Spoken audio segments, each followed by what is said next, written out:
Hello guys, welcome back to our channel. আশা করছি তোমরা সবাই ভালো আছো। আমিও খুব ভালো যেতে চলেছি আজকে সকাল সকাল একটা ভিডিও নিয়ে। তো দাঁড়াও আগে তোমাদেরকে বলে দিই গুড মর্নিং এভরিওয়ান। তো চলো আজকে ভিডিওটা এখান থেকে স্টার্ট করা যাক। তো দেখো আজকে আমি সকাল সকাল ঘুম থেকে উঠে পড়েছি। তো আজকে সকাল সকাল উঠতেই হতো, তার কারণ হলো আমরা আজকে যাব মায়াপুর। তো মায়াপুর যেতে হলে আমাদের বাড়ি থেকে লাগে ম্যাক্সিমাম গাড়িতে যেতে লাগে 1 ঘন্টা।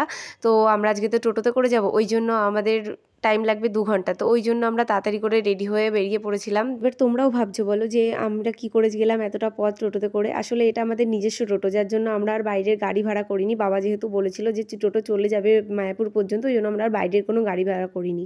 তো শুধু তোমরাই না, আমাদের পাড়া প্রতিবেশীরাও যখন শুনেছিল যে আমরা টোটোতে করেই পুরোটা যাব, তারাও খুব অবাক হয়েছিল। তো আমরা তাদের কথা কানে না নিয়ে বেরিয়ে পড়েছিলাম। তো তারপর মায়াপুর যাওয়ার রাস্তায় পড়ে আমার দিদার বাড়ি। আর দিদা যেহেতু আমাদের সাথে যাবে, ওই জন্য দিদাকে বলেছিলাম তোমাকে আগের থেকে আমাদের বাড়ি আসতে হবে না, তুমি রাস্তায় দাঁড়িয়েও, আমরা তোমার জন্য দাঁড়াবো রাস্তায়, তো তুমি সেখানে চলে এসো।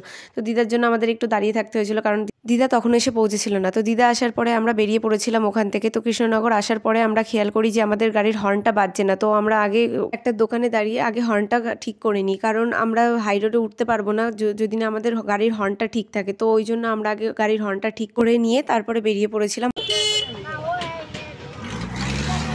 তারপর কৃষ্ণনগরের উপর দিয়ে যাওয়ার পথে আমরা দেখতে পেলাম রাজা কৃষ্ণচন্দ্রের বাড়ি। তো সেটাই তোমাদের সাথে শেয়ার করলাম। তারপরে আমরা হাইওয়েতে উঠে পড়েছিলাম। আর হাইওয়েতে উঠে আমাদের প্রথমে যেটা চোখে পড়েছিল সেটা হলো একটা নদী। আর নদীটার নাম হলো মাথাভাঙা নদী। আসলে এটা আমরা কেউই জানতাম না, পিসেমশাই বললো যে এটা মাথাভাঙা নদী। তারপরে আমরা দেখতে পাই একটা ব্রিজ, আর ব্রিজের নিচে ছিল চূর্ণী নদী।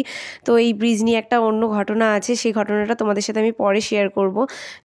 তারপর আমরা অনেকটা জার্নি করার পরে একটা ধাবায় দাঁড়িয়েছিলাম চা বিস্কুট খাওয়ার জন্য। তো আমরা সেখানে দাঁড়িয়ে চা খাচ্ছিলাম, আর মা আমাকে বলছিল চাটা কেমন খেতে আমাকে বল, তারপর আমি খাবো। তো ওই জন্য আমি মাকে বলছিলাম যে চাটা ভালোই খেতে। তো তারপর চাটা খেয়ে আমরা সবাই মিলে বেরিয়ে পড়েছিলাম। তো তারপর আমরা মায়াপুরে ঢুকেই আমরা প্রথমে এই মন্দিরটাই চলে গেছিলাম। আর বাবা আর পিসেমশাই যায়নি, কারণ ওরা দুজনে বলছিল যে আমরা দেখে এসেছি আগে, তোরা যা। আমরা ওই জন্য 4 জনা গেছিলাম, মানে 4 জনা বলতে আমি, পিসি আর মা আর দিদা, আমরা 4 জনা মিলেই চলে গেছিলাম। আর মায়াপুর অনেকটাই আমার চেনা, ওই জন্য আমার কোনো অসুবিধা হয়নি। আর এই যে তোমরা প্যান্ডেলগুলো দেখতে পাচ্ছ, এটা দোল উৎসবের জন্য করা হচ্ছে। কারণ এই দোল উৎসবে বলতেই তো মায়াপুর, কারণ এখানে প্রচণ্ড বড় করে দোল উৎসব পালন করা হয়। তো এই যে মন্দিরটার ভেতরে আমরা ঢুকে পড়েছি, আর মন্দিরটার ভেতরে ফুল গাছগুলো এত সুন্দরভাবে লাগানো হয়েছে যে কি বলবো, এত সুন্দর লাগছে ওই ফুল গাছগুলো। তো ফুল গাছগুলোর জন্যই মনে হচ্ছে মন্দিরটার সৌন্দর্য আরও ফুটে উঠেছে। তো সেই জন্যই তোমাদের সাথে এটা আমি শেয়ার করলাম।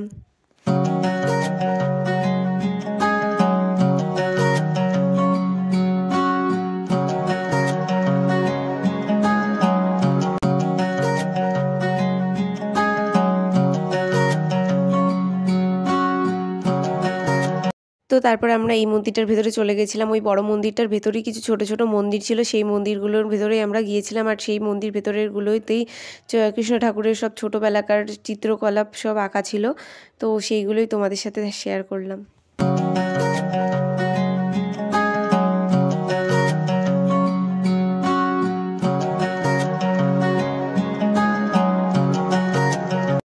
তো তারপর মন্দির থেকে বেরিয়েই এইদিকে একটা মন্দির ছিল। তো আমরা সবাইকে জিজ্ঞাসা করছিলাম যে মন্দিরটা বন্ধ হয়ে গেছে কি খোলা আছে। তো সবাই বললো যে মন্দিরটা বন্ধ হয়ে গেছে, ওই জন্য আমরা আর ওদিকে যাইনি। তো এখানের যে ফুল গাছগুলো ছিল সেগুলোই আমরা দেখছিলাম। তো দেখে আমরা বেরিয়ে পড়েছিলাম আবার।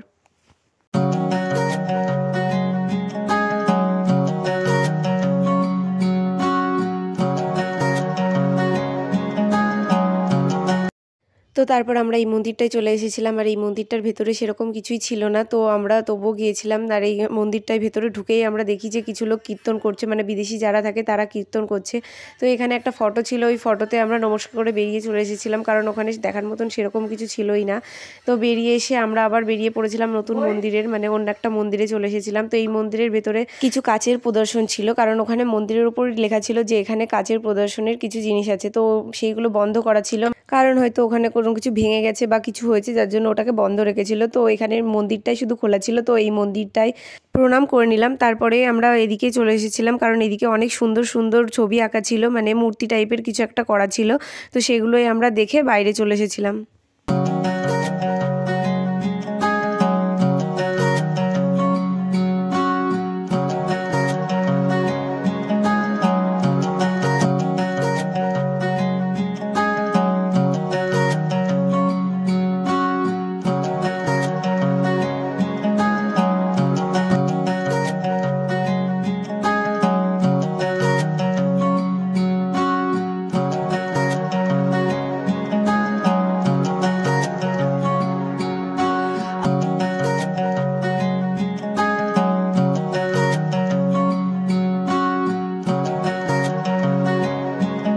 তারপর আমরা আবার একটা অন্য মন্দিরে চলে গেছিলাম। আর এতগুলো মন্দিরের মধ্যে আমার এই মন্দিরটাই বড় লাগলো, মানে যে কটা মন্দির আমরা দেখেছি তার মধ্যে এই মন্দিরটাই বড় লাগলো সব থেকে।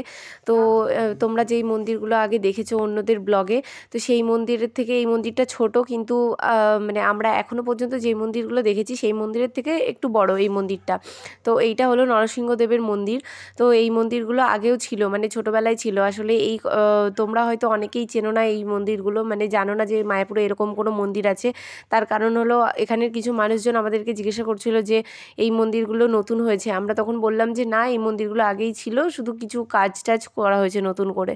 তো ওরা বলেছিল যে ওরা কোনোদিনও দেখেনি, ওরা অনেক দিন এসছে, অনেক দিন ধরে আসছে এখানে, তো ওরা কোনোদিনও দেখেনি এইসব মন্দির। তো আমরা বলেছিলাম না, আমরা ছোটোবেলা থেকে এখানে আসা যাওয়া করছি, এইসব মন্দিরগুলো এখানে আছেই, ছোটোবেলা থেকে আমরা দেখে আসছি। তো এই মন্দিরগুলো নতুন কিছুই না। তো সেই জন্যই হয়তো আমি ভাবলাম যে তোমরাও হয়তো অনেকেই জানো না যে মায়াপুরে এরকম কোনো মন্দির আছে। তো ওই জন্য তোমরা গেলে অবশ্যই এই সব মন্দিরকে যেও। তারপর আমরা চলে এসেছিলাম এখানে। আর এখানে সত্যি কথা বলতে আমিও এখানে প্রথম আসছি, মানে এই জায়গাটায় আমি প্রথম আসছি আজকে। তো এই জায়গাটা আমি আগে কোনো দিন দেখিনি, কারণ ছোটোবেলায় এতবার এসেছি আমি মায়াপুরে। এমন এমন জায়গা আছে যেগুলোতে আমি যাইনি বললেই ভুল। আমি মায়াপুরে এমন কোনো জায়গা নেই যে আমি চিনি না, কিন্তু এই জায়গাটা আমি এই প্রথম আসলাম। তো এই জায়গাটা দেখে আমার খুবই ভালো লেগেছে। তো এই নদীর পাড়টা, সবাই বলছিল এইখানটায় নিমাইয়ের জন্মস্থান, মানে নিমাই এখানটায় জন্মগ্রহণ করেছিল। তো আদেও এই জায়গাটায় নিমাই জন্মগ্রহণ করেনি, আর একটা মন্দির আছে সেই জায়গাটায় নিমাই জন্মগ্রহণ করেছিল।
গাইজ এখানে সব সমাধি রয়েছে, মানে যে মারা গিয়েছে বা এরকম কিছু, তার সমাধি করে নাম লিখে দিয়েছে,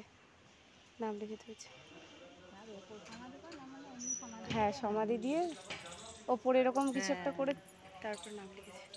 এইখানে কোন একটা ঠাকুর আছে মনে হয়, এই যে মন্দিরটা।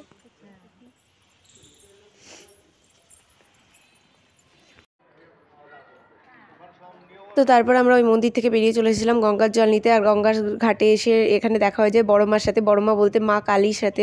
আরও এখানে অনেক মূর্তি ছিল। এখানের মূর্তিগুলো হয়তো এই জন্যই রাখা আছে, যারা মানসা করে হয়তো গঙ্গা মার কাছে, তারা হয়তো এখানে মূর্তিগুলো নিয়ে আসে আর এখানে রেখে দেয়, আর এখানে পুজো হয় সেই মূর্তিগুলো। তো এখানে শিব ঠাকুরের পুজো হচ্ছিল, তো পুজো দেখে আমরা বললাম যে তাহলে চলো আমরা এখান থেকে গঙ্গা জল নিয়ে একেবারে বেরোই।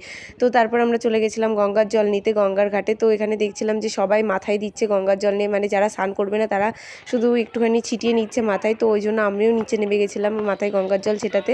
তো আমি পিসিকে বললাম যে পিসিমণি আমাকে তুমি মাথায় জল দিয়ে দাও। তো পিসিমণি আমাকে মাথায় জল দিয়ে দিয়েছিল।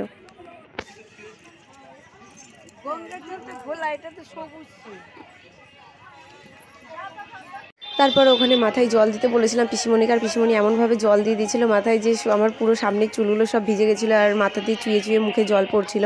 তো সব মন্দিরের ভিডিও আমি এখানে দিতে পারলাম না, কারণ সব মন্দিরের ভিডিও দিতে গেলে ভিডিওটা অনেক বড় হয়ে যাচ্ছে। ওই জন্য ভিডিওটি আজকের মতো এইটুকুই। আর আমি বাকি মন্দিরগুলোর ভিডিও আমি নিয়ে আসবো নেক্সট পার্টে, খুব তাড়াতাড়ি আসতে চলেছে।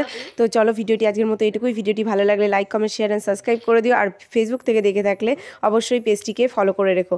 তো চলো আজকের মতো এইটুকুই, টাটা।